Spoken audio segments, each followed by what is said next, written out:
start with today's class, and let's wait for others until they will join, but we can already start our class. Um, can you hear me all?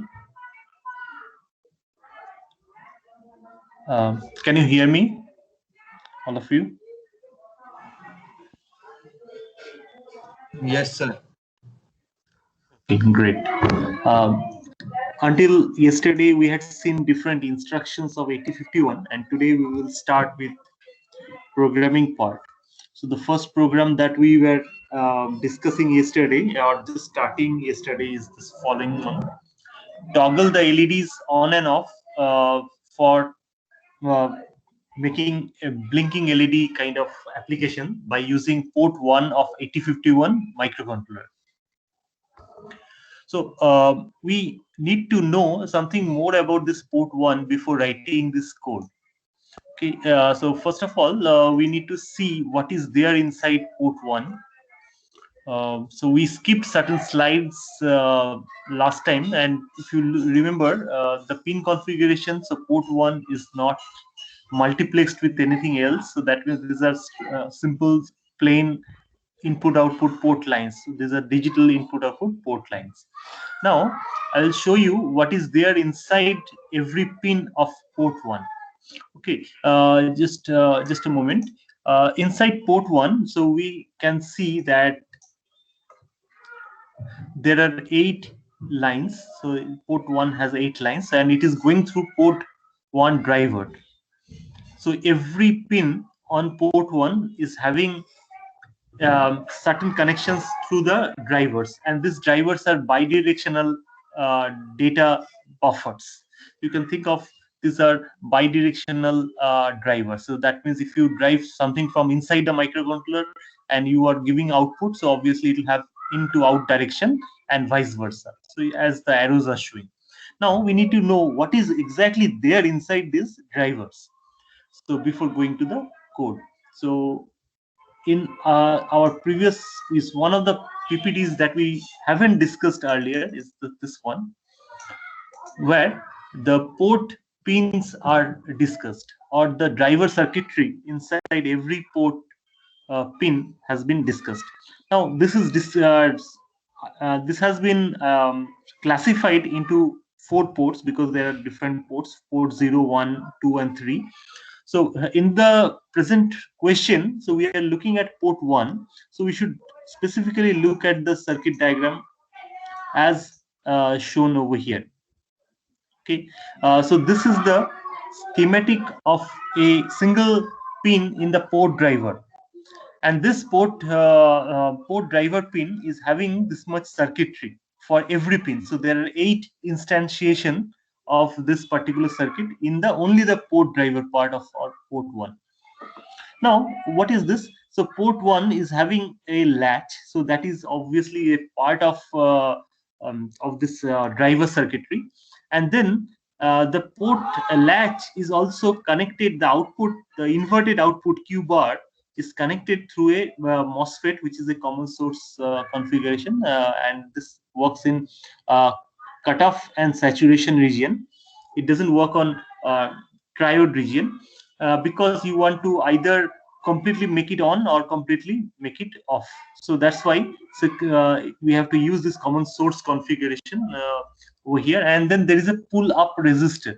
So this is an internal pull up. So this internal pull up means this is a resistor which is inside the chip. And then the port pin, the physical pin, comes into picture.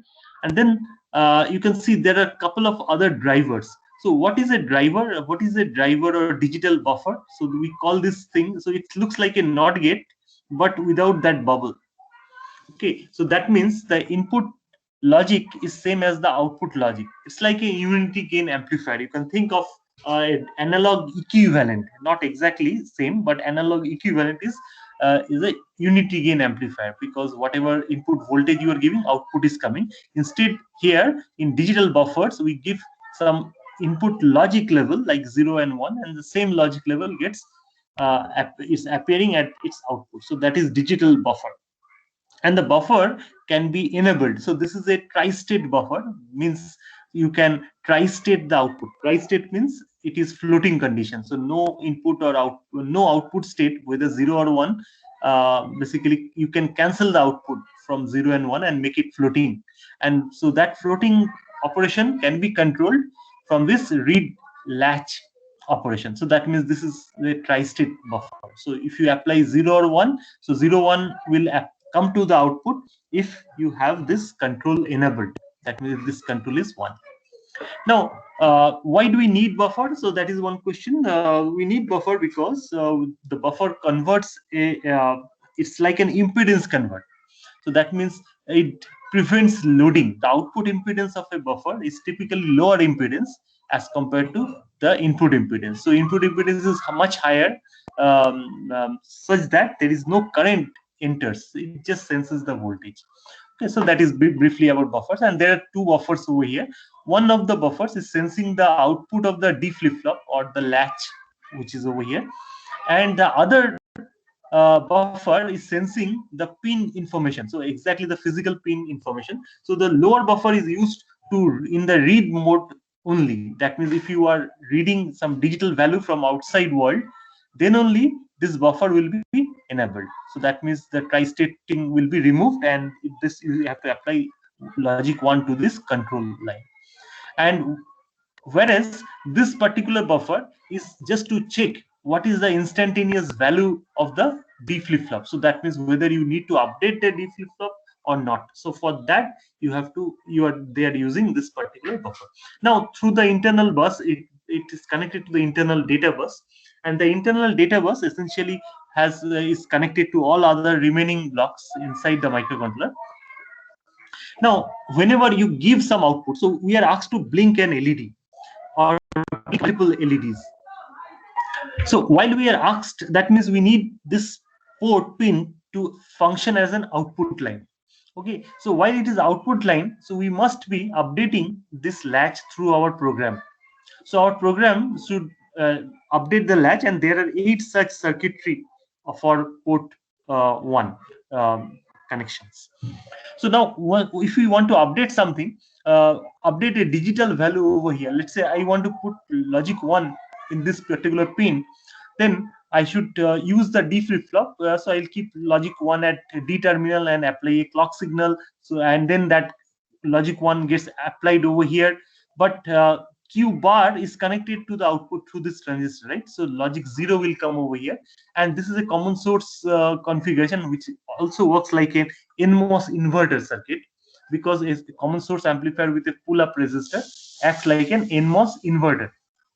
So now the inverted output is coming over here. So that means if logic 0 is at Q bar, that means logic 1 is coming at the port pin. Now, if you want to change this logic 1, which was coming over here, to logic 0, then you have to do this. You have to apply logic 0 here and then apply the clock. Then same thing happens. So logic 1 comes over here. That becomes logic 0 over here. Right? So logic 0, which was originally applied at D, comes to the port pin. Okay, so this is the connection for port 1. So for this particular program, we only need to understand this much. But if you go to other ports, just briefly we'll discuss, they are actually the same, more or less the same, with some additions. Okay, so these two buffers along with this latch is the same thing, but there is an additional block over here, which is the multiplexer. Okay, and so this multiplexer is just to select, because port 0 is multiplexed with address data lines, right? So AD 0 to AD 7 pins are connected. So any one of those AD pins are connected like this. So here, by using this multiplexer, we can select whether we want to copy the, basically we want to copy the output of the latch or D flip-flop to the port pin, or we want to exchange data or copy the value of address or outgoing data. Only outgoing data can come over here, and that can be done by using shifting the switch to the upper position. So obviously, and the rest of the circuit, like this common source amplifier and this, or common source like NMOS driver, common source NMOS driver can be used to drive the port pin. Now look at the upper side over here. So there is an AND gate. So this AND gate is essentially saying that when to enable this uppermost. Yeah, question? Okay, so this upper MOSFET, which is another n-channel MOSFET, which is basically a drain, basically source follower or the common drain configuration. So in this case, so this upper MOSFET is actually driven by this AND gate. So AND gate is just enabling whether you want to tri-state this particular device. That means if you keep the output of the AND gate 0, so NMOS will be off, so it will be floating, right? So that means only output will go out if there is if it is controlled through either this NOT gate, which is addressed or data at a given time, or this output Q bar. So that means there are three possible options for driving this lower NMOS for in order to update the port pin. Okay, but if you want to keep it in input mode, the input mode will actually, you can apply external signal. In that case, the external signal will come over here and it will be copied through this tri-state buffer, which is at the lower side. Okay, and there is a extra control which is available for the multiplexer, which controls the direction of the switch. This control comes from the timing and control unit. So for reading operation, so port 1 also does the same thing. If you want to keep it as an input, although that's not asked in this problem for blinking LED. So for if it is input configuration, then you have to that input signal actually comes over here and then it goes to the internal bus through the tri-state buffer. Now, what if the input is coming at the same time we are driving something over here, and the driving voltage is different? So that is a possibility, right? So that is a that may cause a burst condition or a short circuit condition. Suppose I want this Q1 to be 0, so that means this particular voltage is logic 1, and now something is forcing logic 0 from the external world. That might happen because there is no one stopping that. Through my program, I can always keep it logic 0 over here, that means logic 1 over here, and forcibly from outside I can also force logic 0 over here. So logic 1 and 0 will get short circuited over here. Now the point is, this is a resistor, so if you force a strong 0, now the concept of strong 0 and strong 1, weak 0 and weak 1 comes into picture. Okay, so strong 0 means something logic 1 or 0 or some logic level driven through a low impedance source from outside. So that is a possibility which can be done. And this internal pull up, so that means there must be some kilo ohm resistance over here.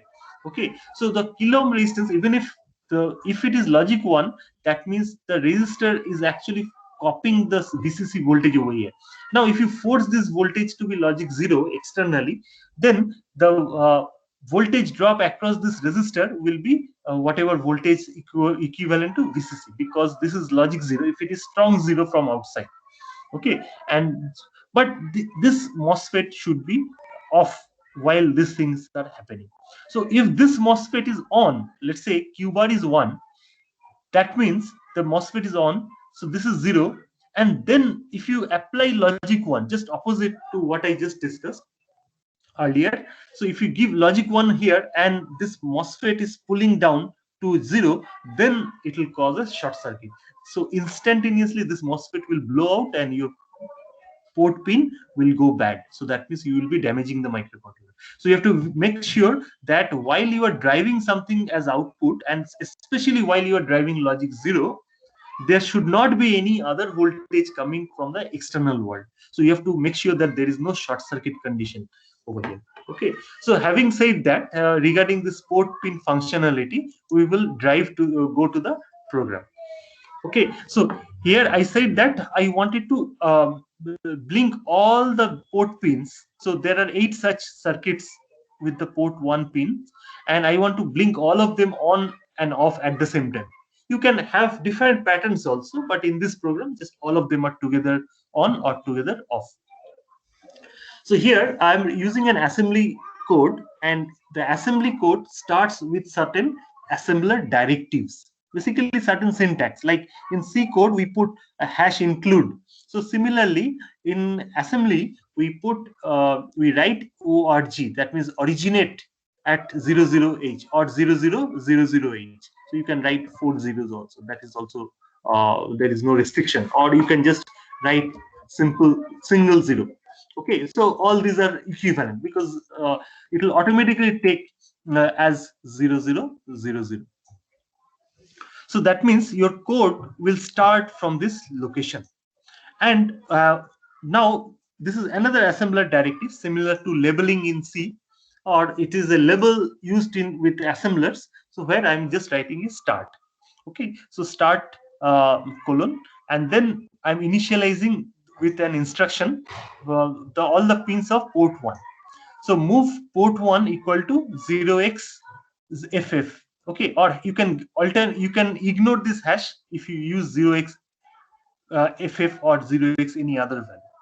Okay, so now I can actually initialize by using this particular instruction that all pins could be ff. Now instead of ff I'll just write something else, something like a5.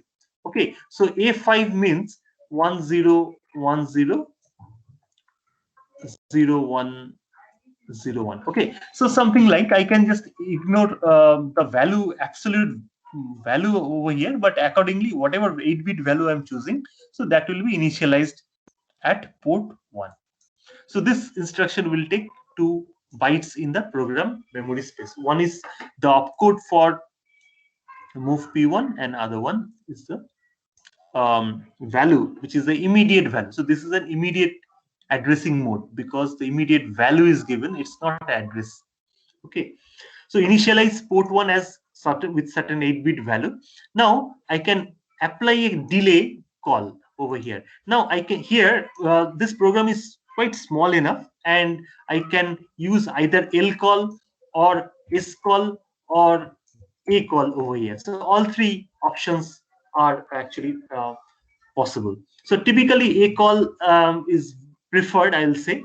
L call is also going to work, but only thing is that the number of bytes for all those instructions are different.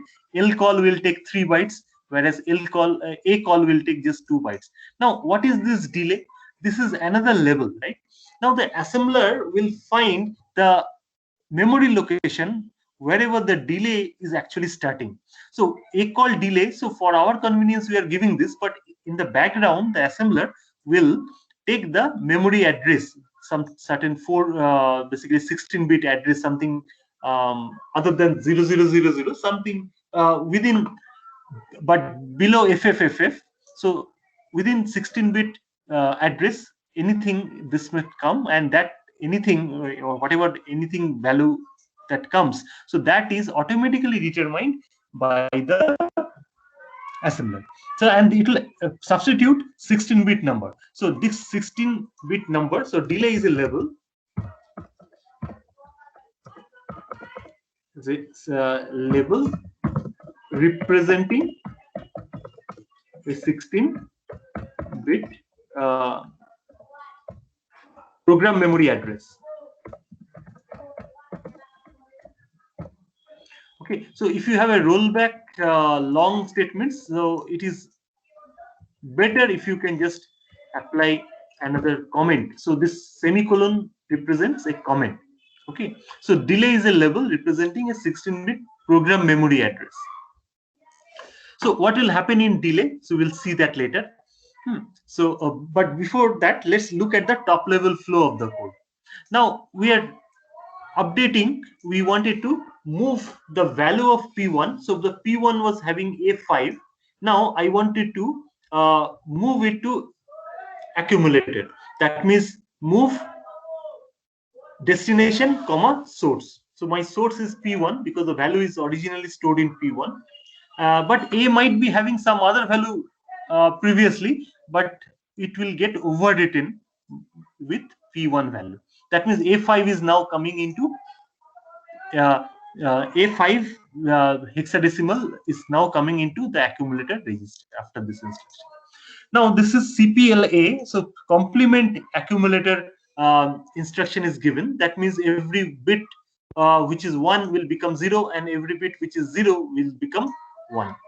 Okay, so that inversion, not get operation will happen on every bit individually for on all these 8 bits in accumulator, because it is happening, complement is happening with accumulator. Now you can ask me why we are not doing at P1. So there is no instruction that supports inversion of data in P1 register. So, and one reason, one background reason is that accumulator is very close to ALU and complement operation is done in the ALU. Okay, so for convenience of the designers, hardware designers, they actually kept this kind of instruction where complement is possible only with accumulator. So if you need to complement any other location, bring it to accumulator and then do the complement or do the NOT gate operation. Okay. So this is bit-wise NOT operation. Okay, so complement will happen on all 8 bits separately. Now, after doing the complement, you can easily read this, move the accumulator to P1. That means A5 will become 5A. Okay, so after complement, A5 will become 5A because just it will reverse or complement every bits over here. So 5A comes to port 1. Okay, so this is how I am planning and are understanding the flow of this program through multiple instructions which are arranged in a certain sequence. Okay, after that I can give another call delay. So this call delay basically, preferably I'll keep, if this is A, I'll also keep this A. If the upper one is L, I'll also keep this L. Okay, so preferably because it will have a uniform number of cycles for this entire process. Now, after I updated with A5 over here, then I'm waiting for certain delay. Again, we'll come to the delay later. So once the delay time is elapsed, then we will make a short jump. So instead of short jump, we can make absolute jump. We can make long jump also. So all these are equivalent, but here, in order to save some space, I'll use a jump or S jump. Both are equivalent actually for this application over here. Obviously, not always for all other applications. So then jump to start. So it will automatically find where exactly the start memory location, and start is at 00H automatically. So it will substitute a jump with that start location, start memory location. Now, once it starts, it will again get initialized with A5 and it will repeat the same sequence. And this is an infinite loop, so there is no stop operation, so it will never stop. It will keep on putting A5 and then give delay, then do this complement operation after moving to accumulator, then again 5A will come to P1 and again delay will come and again A5 will come and so on. So it will roll back again and again and again over. Now let's look at the delay routine. So delay could be done in multiple ways in a microcontroller. One way is that you can utilize some instructions in a repeated manner such that it will waste some time. It will just the microcontroller will operate, but it will just take some time to operate certain instructions in a repeated manner. So that is what that approach is used over here, and this approach is not very efficient. I'll tell you a more efficient approach in the next slide. So here, so this is in this less efficient approach, but useful. Less efficient doesn't mean not so useful. It is useful, and it is very useful in certain applications because for very short delay, this kind of things are very useful. But although here it is inefficient in this application where I want to apply this delay for at least few hundreds of milliseconds or few seconds. So there I wanted to use simple old-fashioned or inefficient fashion delay. So let's look at it. So delay starts at certain memory location in the code memory space or program memory. Then I'm initializing R2, so I can take any arts basically. Typically, R0 and R1 are actually released from this kind of application because R0 and R1 are used for @RI kind of instruction. If you remember last time we discussed @RI. So for @RI, basically R0 and R1 are useful. So I'll prefer to ignore them and start with R2.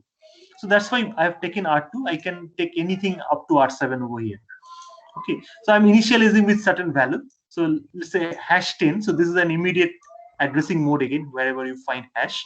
Whereas look at this. So if I give this a jump start, so this is a direct addressing mode, because just the address for the start is given over here, or even delay. This is a direct addressing mode for this a call instructions. But here it is immediate addressing mode, similar to this move p1 comma that value. Similarly, I can keep on initializing more and more registers. So move R3 comma some another value, R4 comma another value. But the maximum value could be up to 256. Okay, so which is maximum to, actually we should write 255. At 256 it will roll back. Or I can write, just wait, I'll just or I can write 0 for the, instead of 255 I can write 0x ff. Okay, so it is again the same. So obviously this will become, okay. So this C8, so either C8 or 200 you can write. Yeah, question. Someone was asking question. No question. Okay. So after you initialize, let's say, a bunch of registers, you can keep on initializing 4 or 5 registers. Even you can use only one of them. So there is no restriction. So longer the delay, so more number of registers will be required, because each register can only store 8 bits of data. Now, once you are done with 3, let's say in this example, I'm taking 3 registers, and the sequence is also may not be same. You can start with R7, then R5, then R6 over here, or anything, any available register. So you can also use move B also over here. So B or other SFRs, but that's not recommended, because generally the bank registers are preferred for this kind of repeated work. Now look at this instruction, djnz r4 comma wait. So I have initialized r4 the last among these 3, r2, r3 and r4. Okay, so in djnz r4 comma wait 3, so wait 3 is the memory location which is over here, and this, that means decrement and jump if not 0. Okay, so that means the whatever value of R3, R4 it will find, R4 was 200, now it will decrement by 1, and it will jump if not 0. So now after decrementing by 1, it will be 199. So 199 is not 0, so it will jump. So, and in the process, the djnz instruction will occupy certain number of clock cycles. So let's see how many clock cycles it will occupy. Okay, so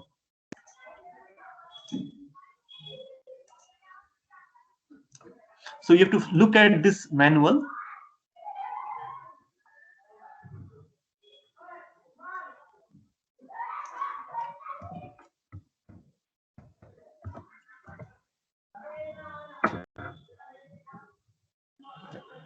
So you have to look at this. So look at this. So there are only 2 basically microseconds shown here for 12 megahertz. So that means 24 clock cycles are utilized. Okay. So I think there is a chart. Yeah. So we'll look at this. So there are 24 clock cycles for this particular instruction djnz value.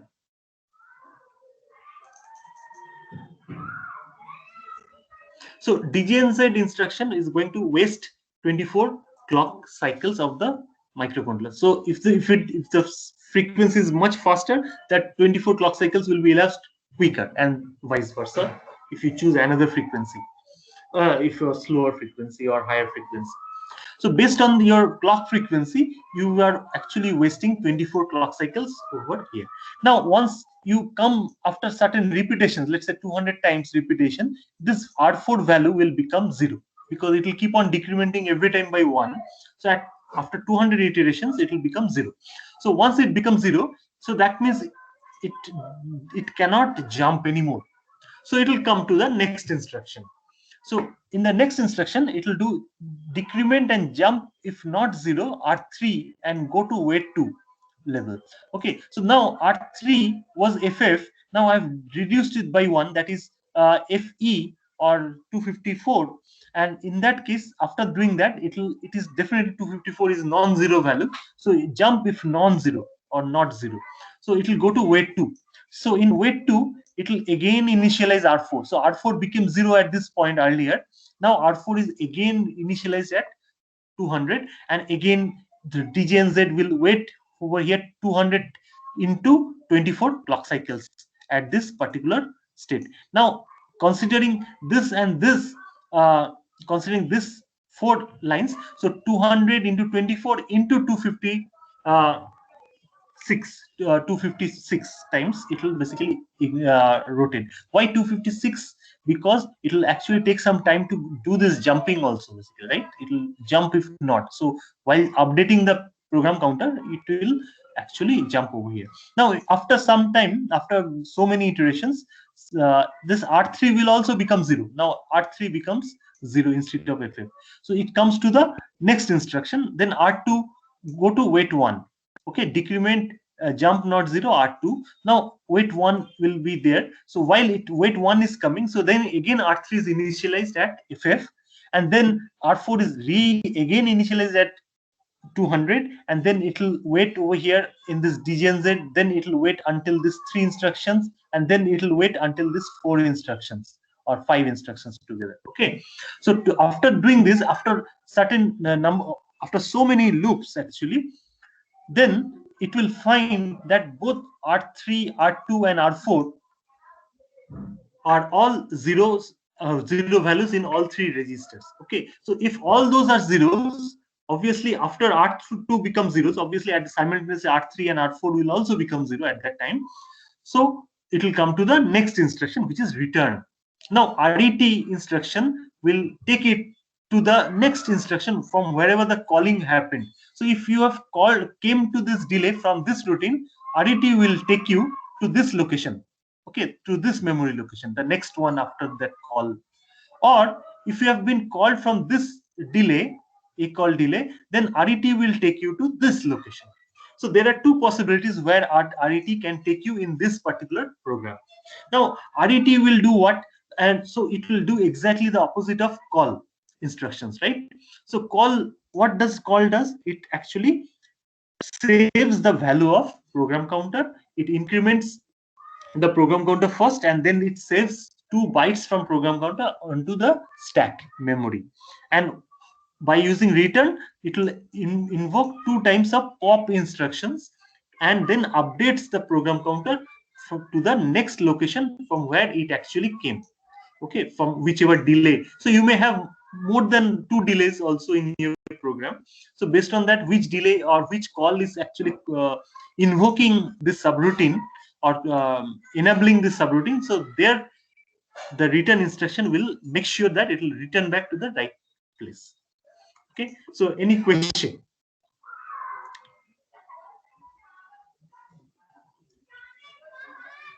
Okay, so it looks very straightforward and simple, but as I said, the delay mechanism is not very efficient. We'll see how we can make this more efficient.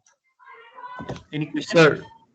Sir, in the delay portion, the one you have highlighted now, so it's basically a nested loop, right? Absolutely. This is a nested loop. So there are 3 loops within loops. So this is a nested loop. So the first nested loop is happening at wait 3 location, and the second nested loop is basically wait 3 up to this one, and the third one is this one. Okay, so there are 3 levels of nesting. Sir, and could you explain the difference between a call and a jump? Like, it seems that they're doing similar things here. They're jumping to a different part of the program, right? No, no. Remember, so as I said, the call is invoking push instructions in the background, whereas jump doesn't invoke that push kind of instruction. It will simply update the program counter. It will not care what is the next location value that was there in the program counter. So absolute jump will or any jump instruction will only update the program counter with the direct address which is given afterwards. Okay, so here we are writing a label for that direct address. It doesn't have anything about push PC kind of operation in the background. So it doesn't save the program counter. So if you jump it, program counter permanently loses from where it jumped. It loses the track. But if you apply call, so it will be remembered through the stack memory that from where you have been called. So a jump and a call are absolutely are having quite different functions or purposes as the instructions are defined in the hardware manual. So a call is used so that we can, after the delay is finished, we can return to it using the RET, right? Exactly. Exactly, Okay. exactly. So we Yes. a call is any type of call instruction keeps track of that where to return. But jump instruction doesn't have any information where to return. So it just permanently relocates the program counter to another part of the memory. Okay, sir. Okay. Thank you. So, okay, good. Sir, Uh, yeah, sir, here the registers R2, R3, R4 belongs to which register bank? you can use any bank. So here you can see that I haven't initialized this. So that means by default it is bank 0. Because after reset, bank 0 is automatically invoked. It is automatically enabled. So bank 2, 3, and 4 are not enabled. So 2 is reserved for stack automatically. So you don't have to initialize also stack. So another thing you can observe that I am not telling what is the value of stack pointer. Okay. Similarly, as I'm not also telling which bank I'm talking about. So all those things after reset, if it is 0, 0 kind of location and after reset, assuming this program starts executing after a proper hardware reset, and that is always ensured by means of that RC connection. Okay, so if you remember in one of our slides, let me find out. There was a connection that I showed about a high pass filter, the CR kind of may not be in this slide. Look at this. So after you turn on VCC, so there's a CR circuit. So this is like a high pass filter with a step input. So you're turning on switch of for VCC is a step input. So it's a rectangular logic 0 to 1 kind of rise signal. And once you give that step input, so that means during the transition, so this capacitor shorts, so it actually brings the VCC voltage over here momentarily, and that voltage is applied to the reset terminal. And after some time, this capacitor gets fully charged, so that means the lower terminal becomes more negative and close to 0. So then this voltage becomes 0, so the reset signal is removed. So reset happens every time you start this power supply, and if you power it off, then practical capacitors are leaky capacitors. So after a few seconds or few minutes, the capacitor will automatically discharge, and then again if you start after a few seconds or minutes, it will do the same thing. It will give a little spike like logic 1 signal over here, okay, to reset. So this is hardware reset. So assuming this hardware reset connection is there, assuming these crystal connections are there, along with this biasing capacitors, and all the power supplies are properly applied to the microcontroller, then only we can assume that our code is going to behave in the exactly the same way. But obviously, good observations. I have not initialized the bank, so by default it is bank 0. I have not also initialized the stack, so stack is also going to bank 1. So if I want to change the bank, obviously I have to add some more instructions in the delay routine or somewhere in the start. Okay, so good observation. Now, I wanted to blink the same LED. Let's say I can use any one of the ports or the entire port as we had done earlier in the previous program. Okay, so but by using timer, I wanted to do this. So assuming I have access to this timer, I'm using 8051. So timer 0 and timer 1 are the two options. So using this, any one of these timers, I can do the same thing. Now look at the size in general, just have a glance. So this code is much shorter. So this is a much longer code, right? And it takes lots of memory locations also in the code memory space. Okay, so as compared to this is a much shorter program, but it will do almost the same thing if you want that to be done in that way, in like all pins. Instead of all pins, I purposefully made this little change, which is port 1.5. You can make it any other port from even other ports also, not just one. Again, we start with origin at 0. That means originate at 0, 0, 0, 0 location. Give a start level, and then apply Tmod. Now, look at this. We ignored this while we are going because I told you do not remember by heart because it doesn't make sense. You will come across newer and newer processes. How many you will remember in your lifetime? So you definitely remember important stuff, which is concept and basics, but not necessary to remember each and every bit level organization, something like mugging up everything. We'll look at it. And so we generally, engineers, refer to the data sheets and user manuals or different types of documents while writing this kind of hardware codes or embedded codes. So I'm moving something to Tmod register. So Tmod is a timer mode select register, and we'll see what is there in Tmod through our PPT or basically our data sheet. So here I think we have I've written it on this. Let's find that out. Tmod. Okay, so there are different registers. Okay, now Tcon and Tmod. So for timers, typically we need Tcon, Tmod, and TH0 or 1, TL0 or 1. So this 6 registers, so 4 over here, 0 and 1 combined together, and then mod and con for T, timer. So the 6 registers are something that we need to understand for operating the timers. Here I want to use timer 0. So that means I will only use TH0 and TL0. So I will not use 1, TL1 and TH1. So I'll just use 0. But here I'm initialized Tmod. So let's look at this Tmod. So the name of this register is timer / counter 0 or 1 modes. So this is a 8-bit register which controls both 0 and 1. So that means both the timers or counters, whichever mode you are selecting, are controlled over here. So this is basically you are selecting the mode of the timers. Now, what was our value that I had written?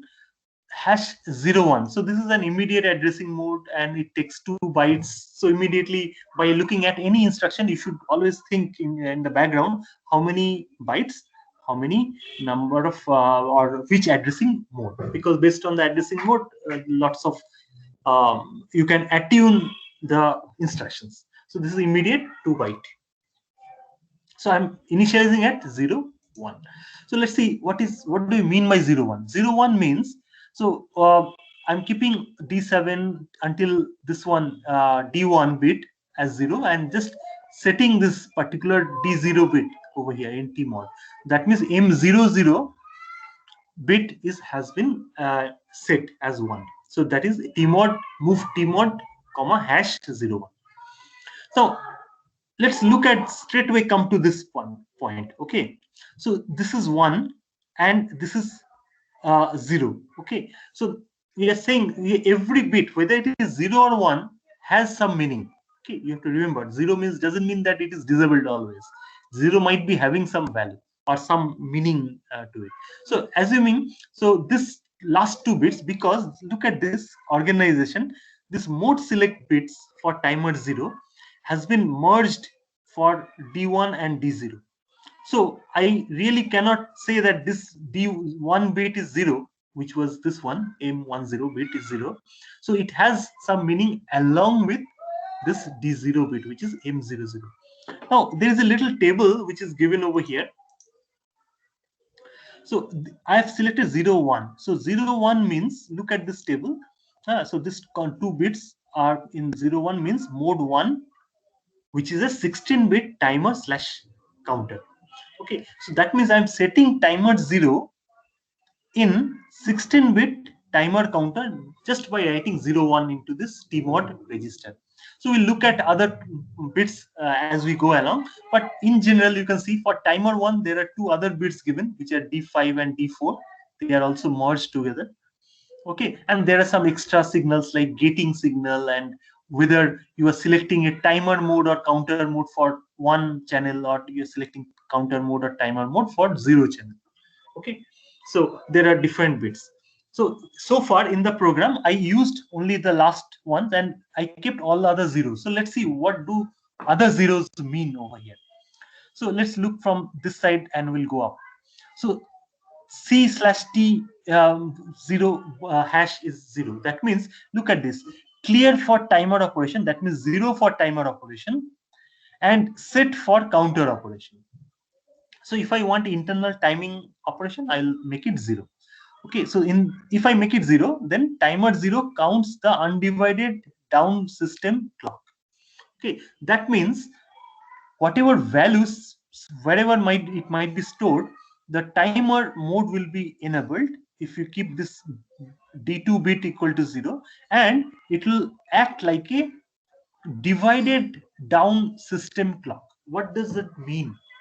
Divided down means, so timer will get a clock signal, and basically whatever is 12 megahertz or 11 megahertz or any other megahertz, and that clock signal gets divided by this particular timer operation or timer mode, and every time that clock is comes, it will do down counting.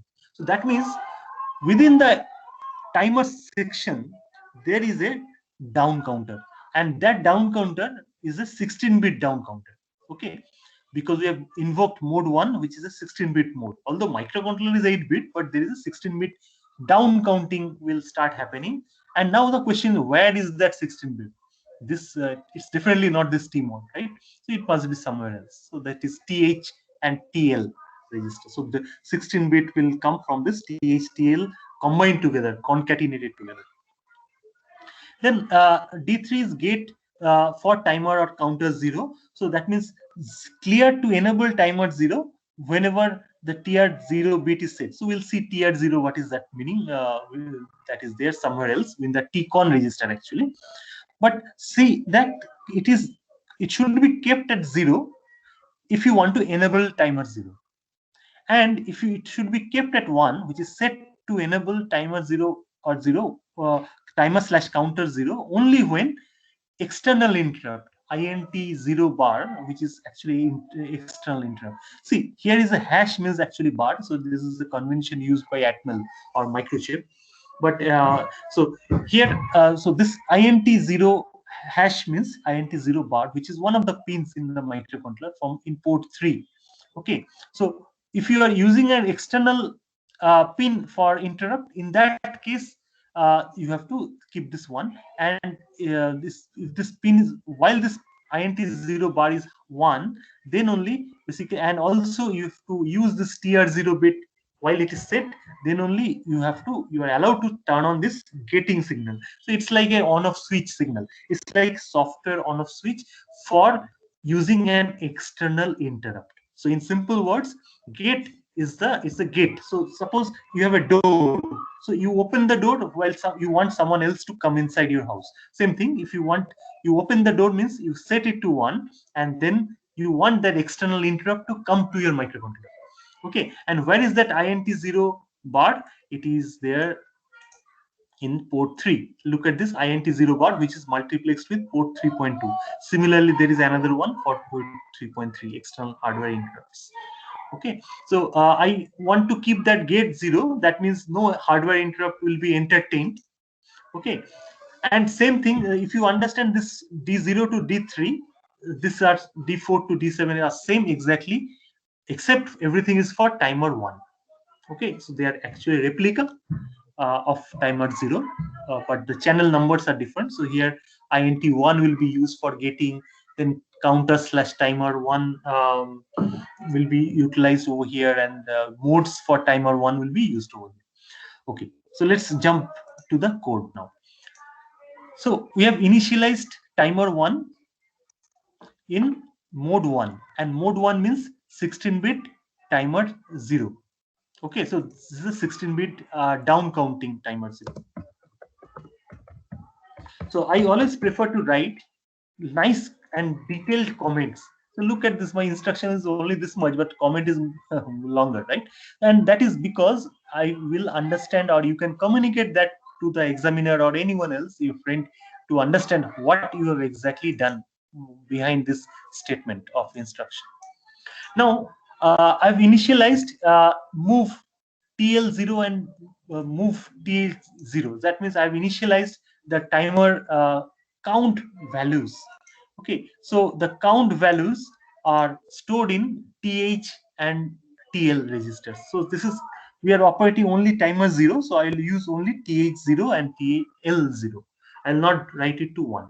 Okay, and these are simple plain registers, so where you can write high byte for timer 0, that means most significant byte over here in TH, and least significant byte, which is low byte, for timer 0. Now these two registers will get concatenated. Basically this gets merged. Basically D7 of this TL gets merged to D0 of TH. So now D7 of TH becomes D15, and D0 of TL becomes D0. So it combined together, it becomes 16-bit register.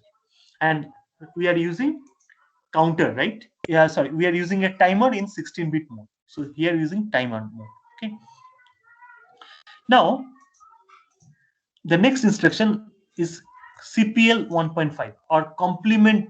So this is a Boolean instruction, that means bit level instruction.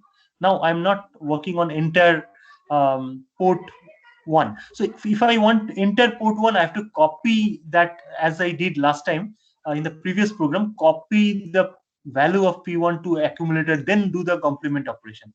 So this was required because all 8-bit complement was required. Whereas in this case, I have the privilege, actually this instruction is supported, that's why I can use it.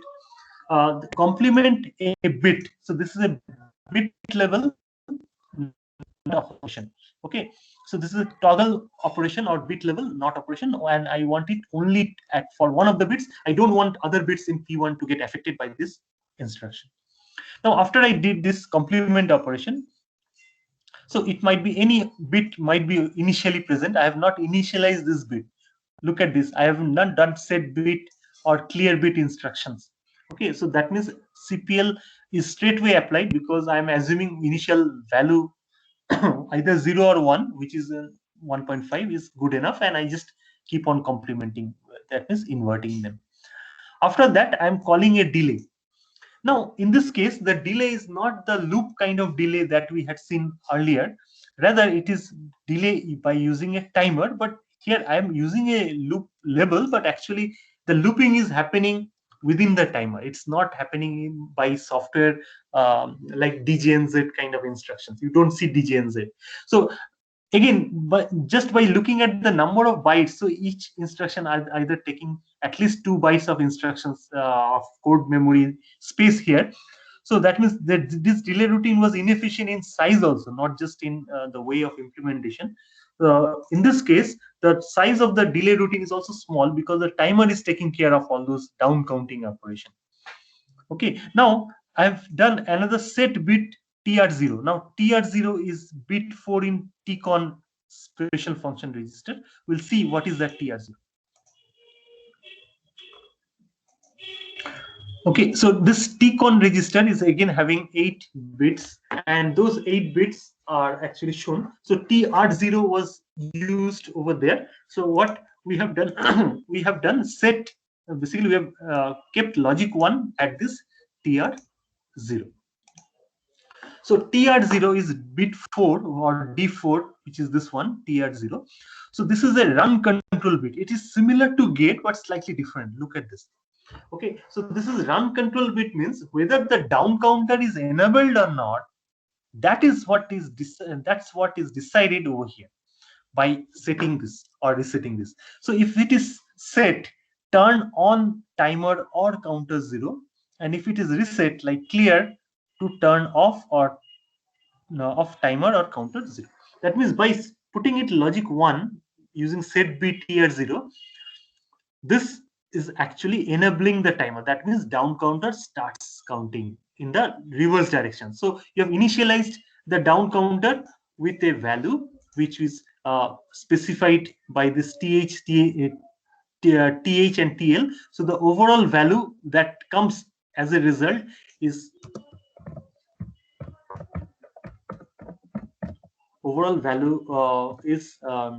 th0. So we generally write in this format TL0, which is equal to 0x. I'll write in hex ff1c, because th and TL gets concatenated to each other. So the method of concatenation, that is th is the higher side, so ff first and then 1c. So this value will get decremented the moment you set tr0. Okay, so the timer will receive, at every clock cycle, this particular value will go towards 0. Basically, it will decrement every time with every clock cycle coming to the timer, because if you remember, the timer receives a clock signal from the master main oscillator, the crystal oscillator in the microcontroller. Then it will keep on decreasing automatically, but now you have to basically keep track of it. Again, here you can take two paths. I've used polling path, and there could be interrupt path also.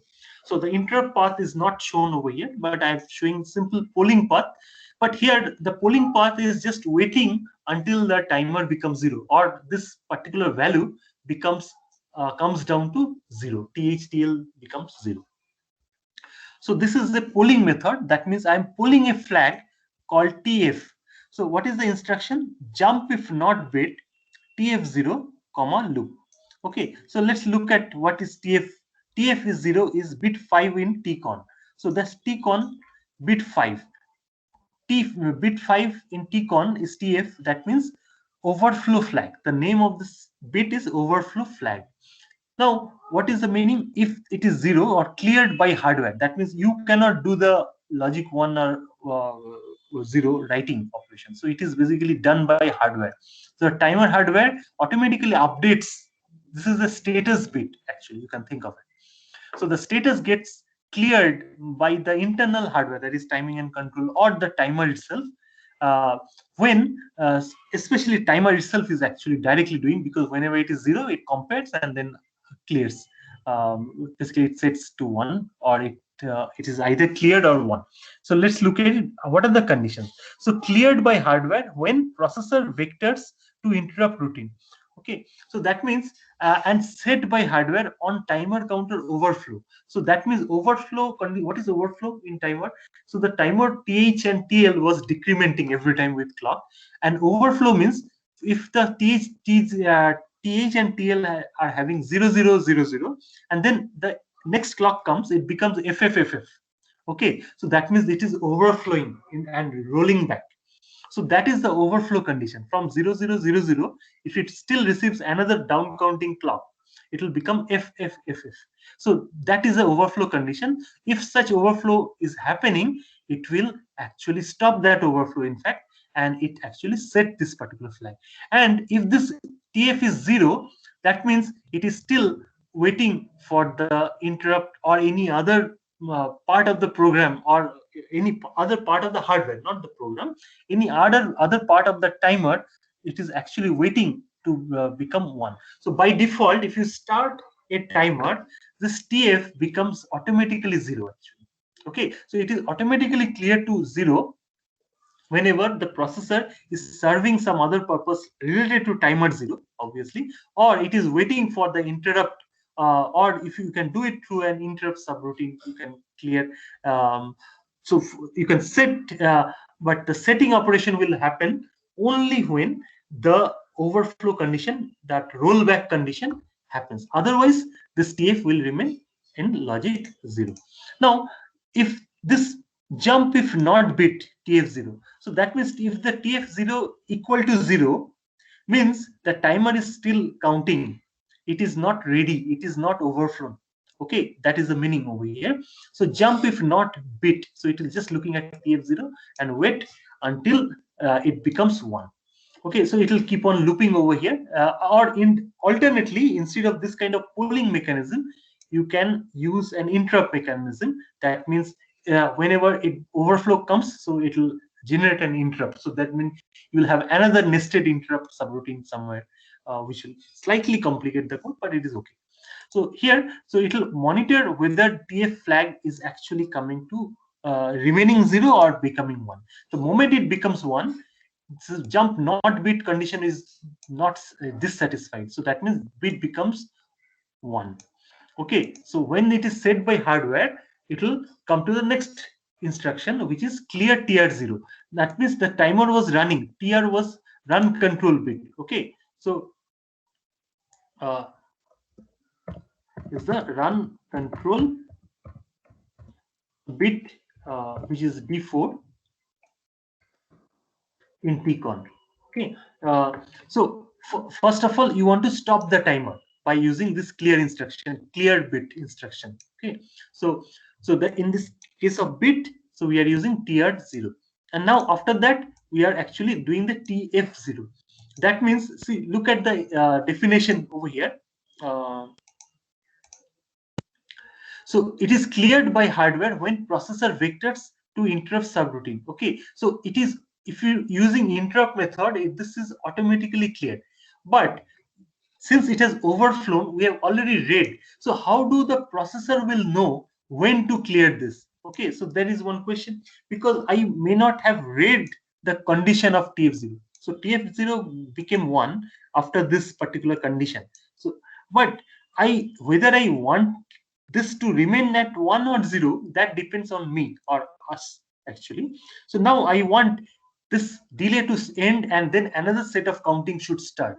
So then I'm actually initializing it to 0. So that means TF flag or timer overflow flag is set to is changed to 0 from logic 1, and after doing that you are returning it. So now wherever you are calling from, it will go to the next location after this return instruction. So the return will go to the S jump, and S jump or A jump or L jump, whichever jump instruction, unconditional jump instruction, will throw the program counter value to again. So instead of start, so why I'm not doing this, I can put start also, but it's of no use because Tmod is initialized only one time and you want to invoke the loop. So what is more important, I have to reinitialize the values in TL and TH. So that's why I've actually forced it to go to this again instruction, again level, and then it will keep on repeating the same thing. So in this case, I am only required to call the delay once. The program size automatically reduces. I don't have to go to accumulator because it's a bit level operation. That's an advantage. Okay, and then I am also using a timer such that I don't want that repeated manual kind of looping or nested looping action that we had seen in the previous program. Okay, so any question?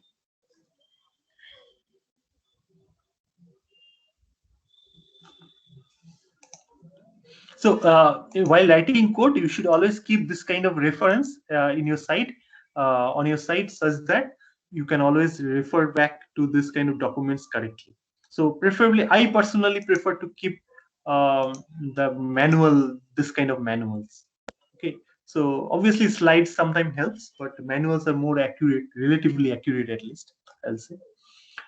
So we prefer to use this.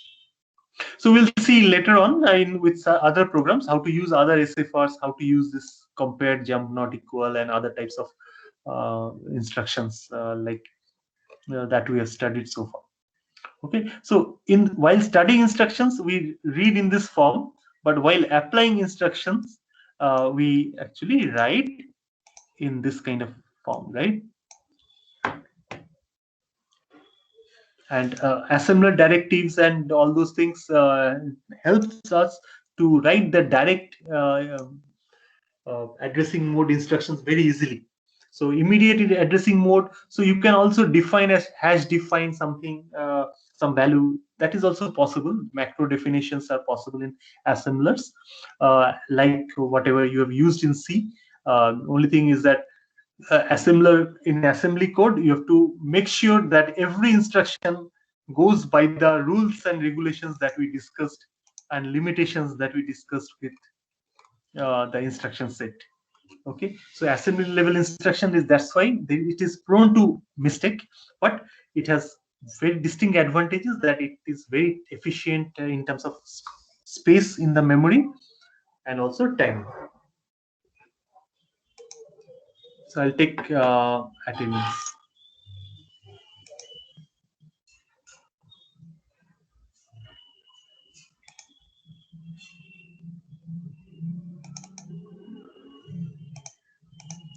So you can ask questions.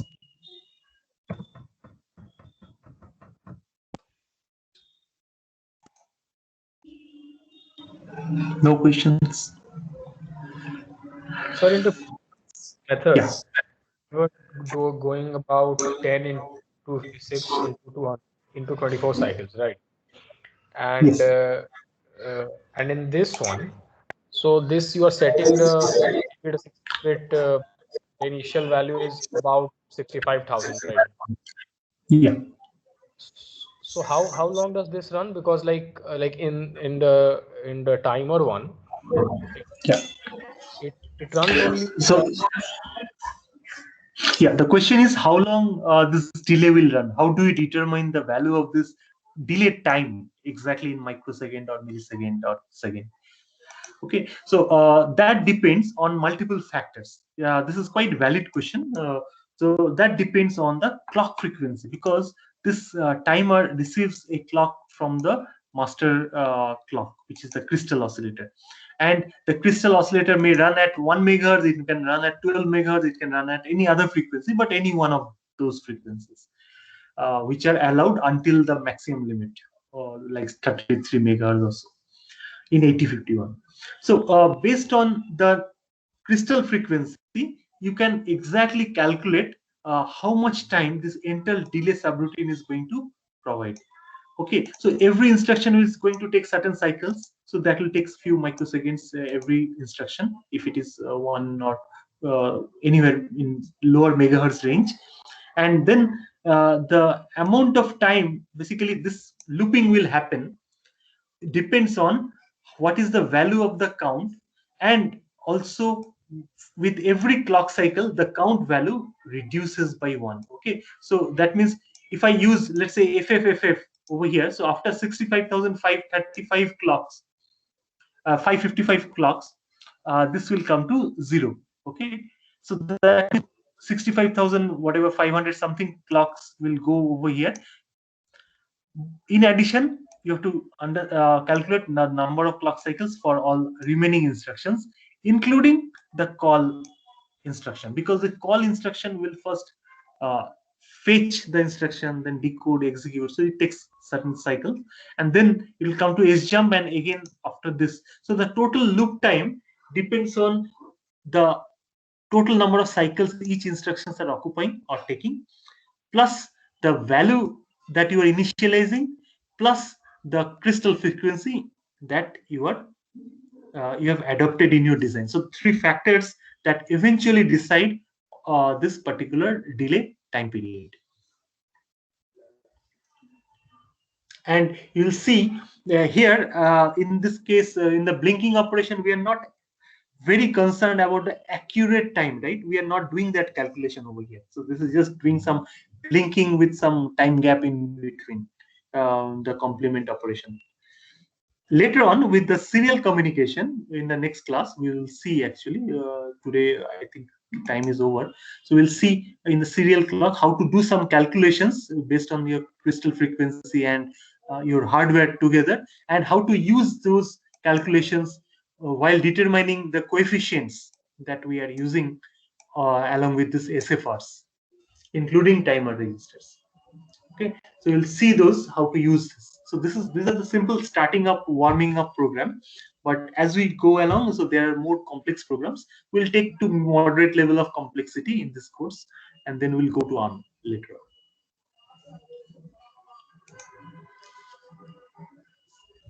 Okay. Any other question? Just stop recording.